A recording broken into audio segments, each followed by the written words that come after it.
Boa noite, irmãos. Graça e paz. Que Deus abençoe a cada um de vocês. Eu espero que vocês tenham tido, né, uma semana abençoada. E agora nós estamos, né? Hoje é sábado, amanhã é domingo.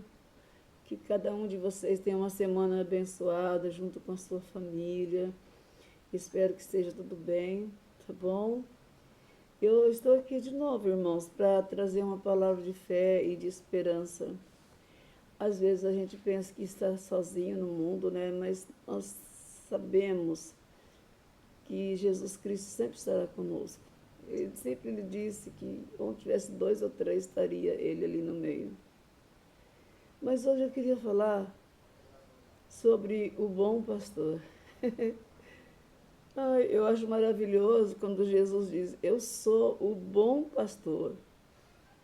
O bom pastor conhece as suas ovelhas e as suas ovelhas conhecem o seu pastor.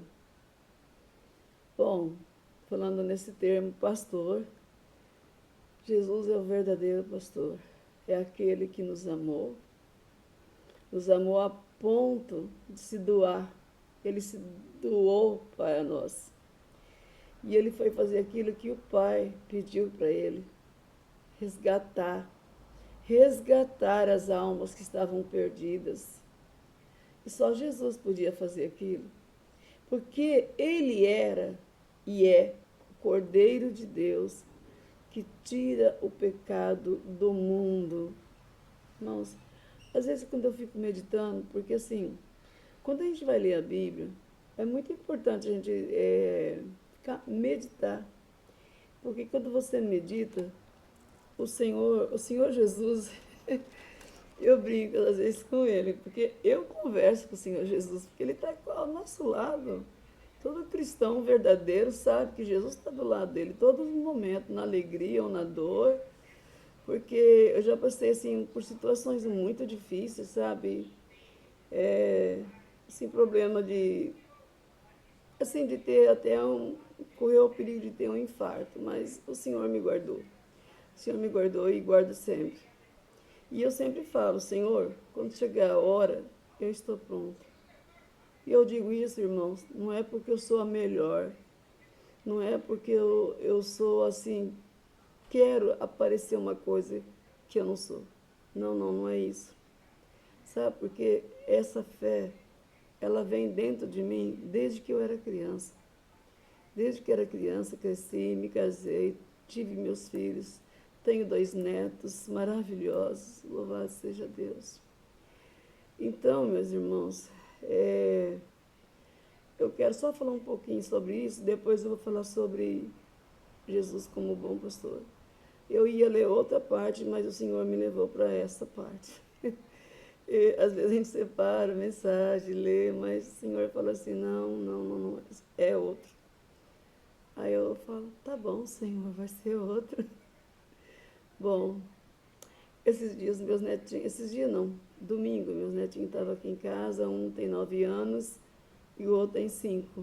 Mas eles são muito espertos, muito sabidos, muito sabendo. Aí eles ficam fazendo plano pra mim, né? Eles ficam falando assim: vó, a gente vai comprar nosso sitinho. E você vai criar suas cabritinhas. Porque eu caí na besteira de falar pra eles que eu gosto muito assim de ter uma cabritinha, né? Ter leite, aquele leite melhor, saudável. Eu falei para eles fazer um queijo de leite de cabra, meus filhos, mas é uma delícia. Ele, vó, a gente vai comprar. A gente vai comprar um sítio, a senhora vai ter sua cabritinha. Aí, irmãos, eu fui falar para eles assim: filho, a avó tem 70 anos. Daqui 10 anos, a avó, talvez nem sei se eu vou estar aqui. Você está sonhando com sítio. Porque, assim, irmãos, a gente tem que falar a verdade para a criança. Porque se você não falar a verdade para a criança, o que a criança vai ficar até revoltada? Ninguém falou nada que a minha avó podia partir a qualquer momento. Porque lá em os Salmos 91, se não me engano, lá fala que o tempo nosso aqui na Terra é de 70 anos.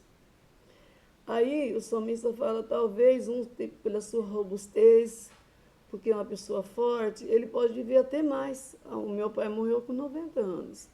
A minha mãe, ela também partiu, eu estava com 95 para 96 anos. Então, se a pessoa teve uma vida boa, saudável, vai viver mesmo mais. Então, por isso que o Senhor deixa assim escrito que a nossa vida é de 70 anos. Mas alguns, pela sua robustez, ele pode viver mais. Aí, foi uma surpresa muito grande para mim, irmãos, o que o meu filho, o meu neto de 9 anos falou: vó, e ele mostrou o dedo indicador para mim e falou: vó, você vai viver até os 90. E a senhora vai ter a sua cabritinha e o seu sítio. Ai, irmãos, eu falei: meu Deus, temos um profeta na família. Oh, meu Deus, temos um profeta, Jesus. E a mãe deles canta hino com eles, e eles cantam, os dois cantam, o de 5 aninhos também canta. Então, irmãos, foi uma criança que profetizou na minha vida. Aí eu falei: filho, se Deus está te usando para falar isso para a vovó, então vai se cumprir, porque você é uma criança. Se Deus ouve a voz de um adulto que já peca o tempo todo, né? Porque é difícil você estar nesse mundo e você não passar um estresse, né? Agora há pouco mesmo eu passei, porque assim, o inimigo, quando sabe que você está querendo fazer a obra do Senhor, ele fica rodeando a quem ele possa entregar, né? E estava quase acontecendo um desentendimento com meu filho e minha filha, que ainda não casaram, e estava havendo já um desentendimento. E graças a Deus o Senhor fez que aquilo parasse. Porque eu já tinha separado hoje para mim estar pregando a palavra de Deus. Mas, amém. Amém. Estamos aqui. Vamos voltar para lá, tendo o Senhor como pastor. Sabe, quando ele andava aqui, fazendo a obra missionária dele, ele conversava muito com os seus discípulos. Muito, muito, muito. E ele não negava atenção para ninguém que precisasse dele. Precisou dele, ele era o bom pastor. É aquele bom pastor que está sempre ali atenta para a ovelhinha. Às vezes a ovelhinha está indo para um caminho, ele ei, volta aqui, volta aqui. Por isso que existe, né, aquele cajado que tem aquela coisa redonda assim. Era os pastores, quando pastoreava ovelhas animais, né, estou falando. Eles criam muito ovelha lá no Oriente Médio. Então, o pastor que cuidava de ovelhas animais, eles tinham esse cajado com a borda arredondada, porque se a ovelha fosse para um outro lugar, ele pegava volta para cá, volta para a sua fileira. Eles andavam tudo em fileira, né? Aí você vê, o crente verdadeiro, ele anda com o Senhor, ele não olha pelo que ele está vendo, a gente não anda por vista. Se alguém está passando situação difícil, pega essa palavra, meu irmão, minha irmã. Nós cristãos, nós não andamos por vistas, andamos por fé. Porque a fé vem de Deus. Essa fé não é nós que produzimos, ela vem de Deus. Porque a Bíblia diz: pela graça sois salvos, mediante a fé. A fé não é dom de vós, mas dom de Deus, para que ninguém se glorie. Então, deixa bem explícito, né? A fé não é um dom nosso, não é. Mas é dom de Deus, porque se todo mundo tivesse fé, ia se gloriar. Mas Deus conhece os corações, Deus conhece. E Deus, conhecendo os corações, Ele sabe quem é que tem fé e quem é que não vai ter. Simples assim. Começa a conhecer a Deus. Você vai falar assim: a irmã Maria falava assim, que quando a gente está com Deus, está andando com Deus, o Senhor nos livre, irmãos. Deus é maravilhoso. Eu tenho tantas experiências que eu gostaria de contar para vocês, mas aquele dia eu passei dos 30 minutos, né? Eu fiquei assim falando: meu Deus, sabe que os irmãos não ficaram chateados que eu falei demais, né? Porque hoje todo mundo tem a vida corrida, não é mesmo? Todo mundo tem a vida corrida, então a gente tem que entender que um vídeo muito longo, às vezes as pessoas falam assim: ah, eu não vou ver não, é longo, mas aí ele olha lá, conta. Bom, é o seguinte, como eu estava falando, ele é aquele pastor que nunca vai falhar. Homens falham, mulheres falham, mas Jesus não, de jeito nenhum. Jesus é o melhor. Ele é o amigo escolhido entre os milhares para nós. Eu falo assim, Jesus é o meu amigo.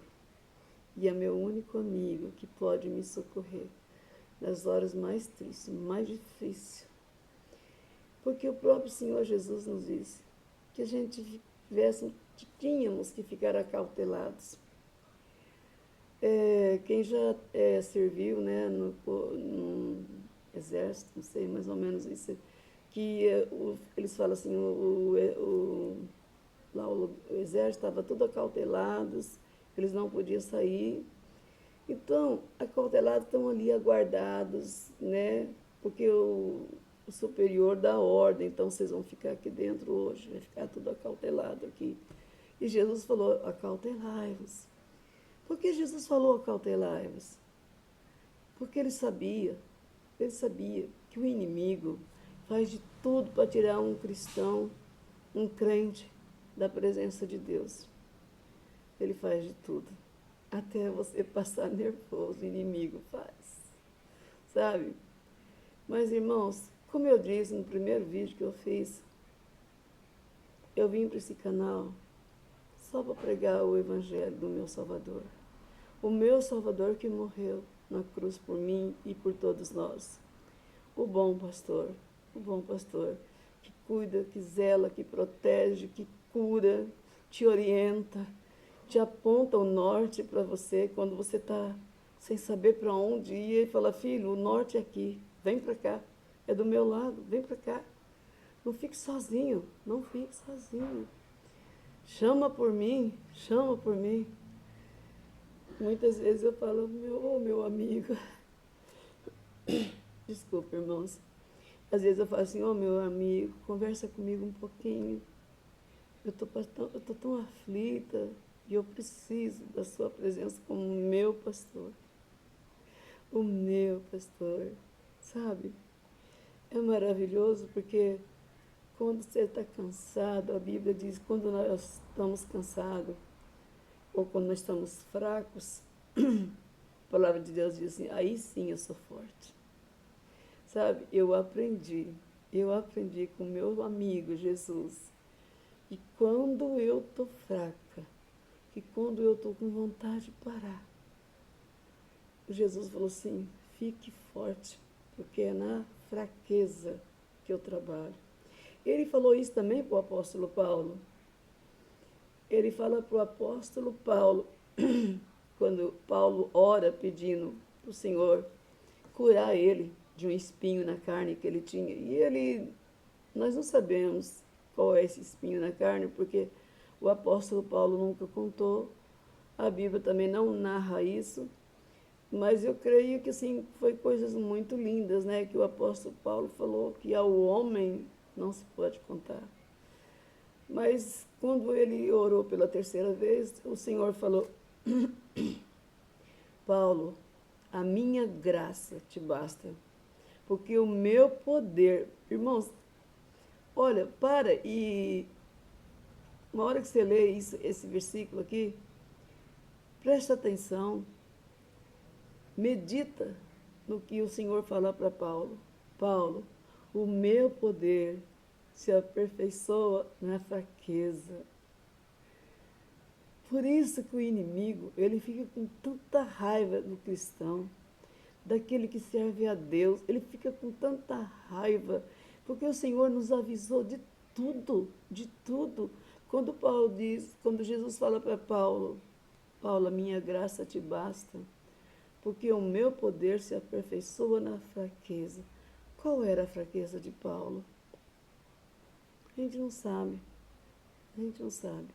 Eu já vasculhei toda essa parte desse problema do espinho na carne. Alguns falam uma coisa, outros falam outra coisa, mas não é a Bíblia narrando, tá? Eu sou assim, se a Bíblia falou, é a palavra de Deus. Se a Bíblia não falou, é invenção do homem.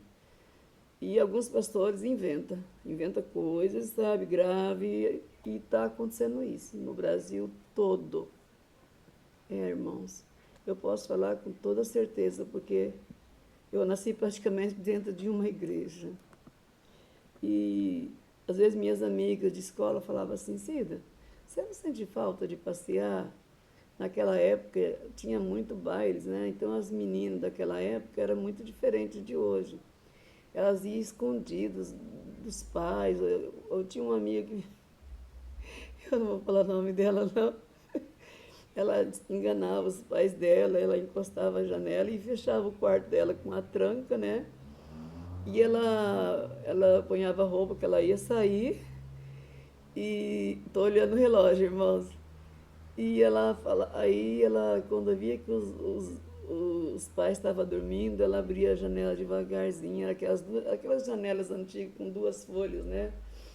E ela abria devagarzinho, tirava aquela roupa que estava por cima e ela saía devagarzinho e ia pro bairro.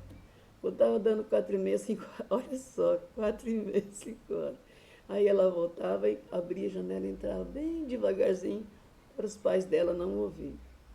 E ela falou, ai, sai escondido. Eu falei, eu saí escondido? Não. Irmãos, eu nunca troquei o meu Salvador e ele é testemunha do que eu estou dizendo agora. Eu nunca vou falar algo que tenha cheiro de mentira, sabe? Eu odeio a mentira. Ensinei meus filhos não mentirem, porque a mentira, ela tem um pai. Você sabia? A mentira tem um pai. E esse pai é o próprio Satanás. Porque o maior prazer para Satanás é um crente mentir. É a coisa que mais Satanás ama, é ouvir que um crente está mentindo. Porque a palavra de Deus diz, tenha cuidado, porque o Satanás, vosso adversário, anda ao derredor de vós, procurando a quem possa tragar. Só que ele sabe que ao redor estão os anjos. Por isso que ele anda ao derredor. Ele é tão atrevido, ele é tão atrevido, que eles, mesmo sabendo que os anjos estão ali guardando o povo de Deus, guardando um servo, uma serva do Senhor, mas ele tenta, ele não desiste nunca, não desiste nunca. Então, por isso que quando eu estou nos momentos mais difíceis, na luta, aquela luta, sabe? Você sabe que é o inimigo tentando te enfrentar, mas eu falo assim, uma coisa que eu aprendi, é dizer, o sangue de Jesus tem poder. O nome de Jesus tem poder. Para trás de mim, Jesus já venceu tudo na cruz. Tudo Jesus venceu por mim. E venceu por todos nós. Todos nós. Então, para o Satanás investir, mesmo sabendo que você é um cristão, e que ele não tem condições de tirar você da presença do Senhor, mas alguns crentes são muito fraquinhos na fé. E eu não vou culpar eles não, viu, irmãos?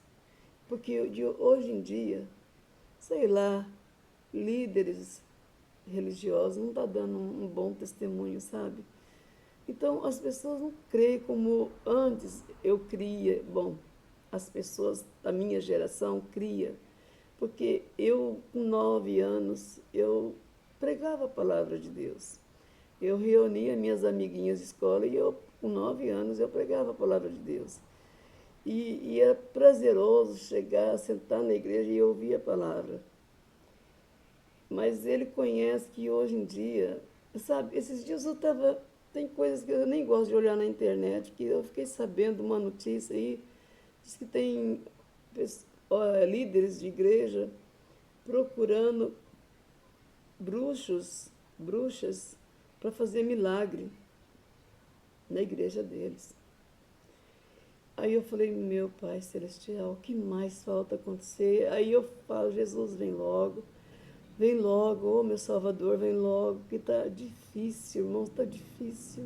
Às vezes eu converso com alguns irmãos que eu conheço e falo, irmã Cia, irmã Maria, como está difícil para viver nesse mundo.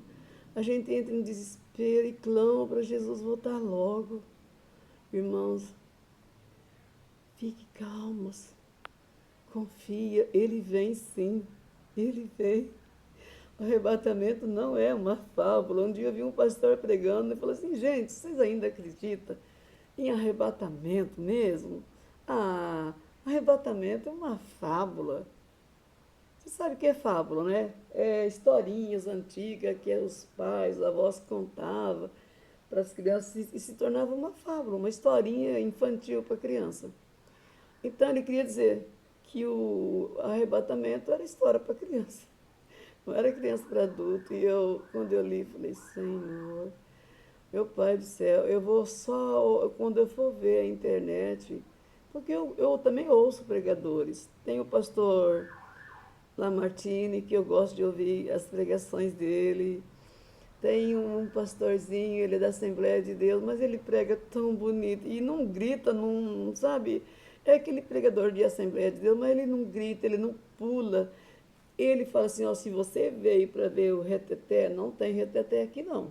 Aqui tem palavra.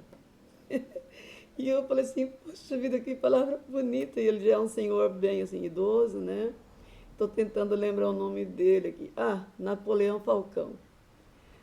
Veja a pregação dele sobre a volta de Jesus. É maravilhoso, gente. Napoleão Falcão, guarda aí. Ele prega as mensagens sobre a volta de Jesus, porque ele mesmo fala também que tem muito crente que não acredita na volta de Jesus. E é nessa hora que nós somos provados. Às vezes as pessoas não têm paciência para esperar. Muitos falam, eu não, eu vou construir a minha casa, a casa dos meus sonhos. Que nem a meu netinho estava falando. Vó, você vai ter o seu sítio, que nem eu contei para vocês. Então, assim, muitas pessoas, assim, as meninas que vão casar, quer ter filhos também, né? Então, entra num desespero, não, Jesus, não vem agora, não. Ai, meu Deus do céu. Quando eu era criança, irmão, a minha mãe sabe disso, bom, ela sabia, né? Ela partiu para a glória. Mas se ela tivesse aqui, eu ia pegar esse tablet que eu estou usando e ia pôr minha mãe para falar. Para falar, porque tudo que eu falo a verdade. Eu tinha tanto temor, olha só, eu tinha tanto temor de Jesus voltar e eu não subir, e eu tinha 9, 8 anos, eu sei que eu era bem pequeno. E o que eu fazia? A referência era minha mãe. Porque meu pai não era muito convertido, ele cria em Jesus, é só que assim, ele se converteu perto da hora da morte dele. Vocês entendem, irmãos? Ele aceitou Jesus como Senhor e Salvador, porque eu fiquei tão em paz quando eu ouvi, eu fiz a pergunta para ele, Pai, o Senhor aceita Jesus como Senhor e Salvador da tua vida, sendo que ele foi o único que se doou por nós? Ele falou, eu aceito, minha filha, eu aceito. E ele disse isso chorando, chorando, porque aquele que chora ele se humilha diante de Deus. Foi o caso de Pedro. Pedro, quando negou Jesus pela terceira vez, e Jesus só olhou. Não tinha acusação no olhar de Jesus, não tinha acusação. Jesus só olhou para Pedro, e aquele olhar amoroso e bondoso, e Pedro lembrou, o que eu fiz? O que eu fiz? Eu falei que com ele eu ia até a cruz, e ele não foi. Mas Jesus não acusou ele. E se Judas tivesse arrependido, eu sei que o meu Senhor também teria perdoado. Mas Judas era aquele cristão, né? Metade cristão e metade mundano. Ele preferiu se matar, ele preferiu tirar a vida dele. E com isso ele também perdeu a salvação, né? Porque a gente não pode tirar a nossa vida. Só Deus pode tirar a vida. Só Deus pode falar, agora é a tua hora, vem para cá. E eu anelo por isso. Eu anelo, falei, Senhor, o Senhor está demorando para voltar, mas como eu já estou com uma idade já avançada, eu sei que a qualquer momento o Senhor vai chamar meu nome. Irmão, sinceramente, eu desejo a volta do meu Senhor. Um dia eu estava conversando com a pastora Clarice, era uma pastora aqui da nossa cidade, e ela falou assim para mim, Cida, nunca desista da volta de Jesus. Que meu nome é Maria Aparecida, irmão. Então, alguns me chamam de Maria, outros chamam de Cida. E como ela me conhecia desde pequena, ela falou, nunca desista da volta. Tem muitos cristãos desistindo, achando que Jesus não vai voltar. Ele fala, muitos anos já passou. Gente, se tem uma coisa que eu aprendi com Deus, Deus não tem pressa para nada. Os apressados somos nós. Deus não tem pressa para nada. Tudo é no tempo dele, a hora que ele quer. Não adianta você apressar, é na hora dele. Ainda tem almas para ser salvas, muitas almas ainda.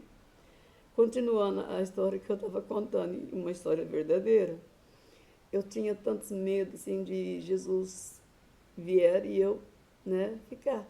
Então, qual era a minha referência? Eu saía, levantava da cama e eu ia olhar no quarto se minha mãe estava lá. Se minha mãe não estivesse lá, o arrebatamento tinha acontecido. Aí eu chegava lá, olhava ela dormindo. Eu falei, ai, Senhor, graças a Deus, minha mãe não está aqui, minha mãe está aqui. Então, desde criança eu era assim. Desde criança. A minha mãe falava assim, não tenha medo, você é criança, você é inocente. Se Jesus voltar, você sobe com ele, com a gente, com a mãe, ela falava. Você sobe, porque você é inocente, você é criança. Aí eu ficava, mas inocente até quando, mãe? Quantos anos? Ah, até uns 11, 12 anos, a criança sobe, porque ainda é inocente. Não tem a visão de adultos, né? Por isso, irmãos, que é necessário você ensinar a criança desde pequena. A Bíblia diz, ensina o caminho para a criança, porque mesmo quando for velho ou adulto, ele nunca vai se esquecer. Nunca. Isso eu vejo acontecer na vida dos meus netinhos, porque a minha filha canta louvor com eles, e eles cantam louvor junto. Às vezes, quando eu estou na casa da minha filha, eles também, vão cantar, vó? Vamos cantar? Então, eu fico assim, sabe, muito grata ao Senhor. Eu falei, Senhor, muito obrigado. Eu ensinei a palavra aos meus filhos, agora a minha filha está ensinando a palavra aos meus netinhos. Então, irmãos, é maravilhoso. E a irmã Clarice fala assim, não desista, Jesus vai voltar. Se não for para os nossos dias, nós vamos voltar na hora certa, que Deus sabe qual é. Eu vejo muitas pessoas dando dia e hora, eu falei, meu Deus do céu, fala, ô Senhor, eu tenho que, eu falo assim, eu preciso pregar, porque eu vejo pessoas tão carentes, tão necessitadas de ouvir a palavra, e não é porque eu sou a bambambam, não, irmãos. Tem muitos pregadores abençoados, ungidos, separados, escolhidos por Deus, eu sei disso. E outra, tem mais uma. Deus sabe quem é os seus escolhidos. Deus sabe. Deus sabe quem são seus escolhidos. E Jesus falou assim que muitos seriam chamados e pouco os escolhidos. Sabe, irmãos, com toda sinceridade, às vezes eu falo para Jesus, Senhor, o Senhor disse que seria poucos escolhidos, mas, Senhor, eu não achava que seria tão poucos assim. Porque você vê eles cristãos, né? Eu sou crente, eu sou cristão, mas fazem coisas. Irmãos, eu quero te alertar. Se você está fazendo alguma coisa que está entristecendo o coração de Deus, está entristecendo o Espírito Santo, para, meu irmão, para. Volta para o primeiro amor. Volta lá para a igreja primitiva. Volta, porque eu sei que as igrejas de hoje estão muito diferentes, muito diferentes. E prega o evangelho. Nós temos a internet e prega o evangelho. Aí você fala, vez lá na minha igreja, o pastor não dá oportunidade. Minha filha, você tem a internet. Prega. Se você conseguir tirar uma alma do inferno, você já ganhou muito. Se ganhar 2 almas, você está ganhando para o reino do Senhor. Amém, irmãos? Olha, são 29 minutos já foi. Bom, irmãos, Deus abençoe vocês, tá? Foi uma pequena palavra que senti de trazer para os irmãos. E que Deus abençoe todos vocês, que tenham um bom domingo, na graça e na paz do Senhor, a sua família. E se você tem um netinho, tem filhos pequenos, às vezes você é jovem e tem filhos pequenos. Leia a palavra de Deus, ensina a eles o caminho. Porque quando ele crescer, ele vai se lembrar. sabe? Ele vai se lembrar. Deus abençoe. Não consegui, quase fui aos 30. Mas quando a gente começa a falar das palavras, das coisas de Deus, é que nem eu falei, eu ia pregar uma outra palavra. Mas aí veio na minha mente, Jesus, o bom pastor. Se você está triste, porque você não achou assim um lugar gostoso, uma mensagem gostosa, irmãos, entra na internet, tem tantos pregadores bons. O pastor Lamartine é uma bênção. Ele começa a pregar, aquele homem começa a chorar. O pastor que eu falei que ele já tem idade, Napoleão Falcão, ele prega tão cheio do poder de Deus, sabe? Cheio do Espírito Santo, é maravilhoso. Tem mais outros pastores que agora o nome não me vem na cabeça, mas leia a palavra, busque a palavra, busque a Cristo, busque em oração, cantando, orando, pregando. Às vezes eu prego para mim mesmo. Eu prego para mim mesmo, porque às vezes estou fazendo algo, eu falei, Maria, Maria, cuidado, Maria. Você está esquecendo, está igual as ovelhinhas que tem que puxar bem para cá. Mas olha, irmãos, Deus é muito bom, muito bom. Se um dia eu tiver uma oportunidade, eu vou contar pelo menos um pouquinho das coisas que o Senhor já fez por mim, pelo meu esposo, pela minha família, toda a minha família. Amém? Graça e paz. E até o próximo dia. Fique com Deus.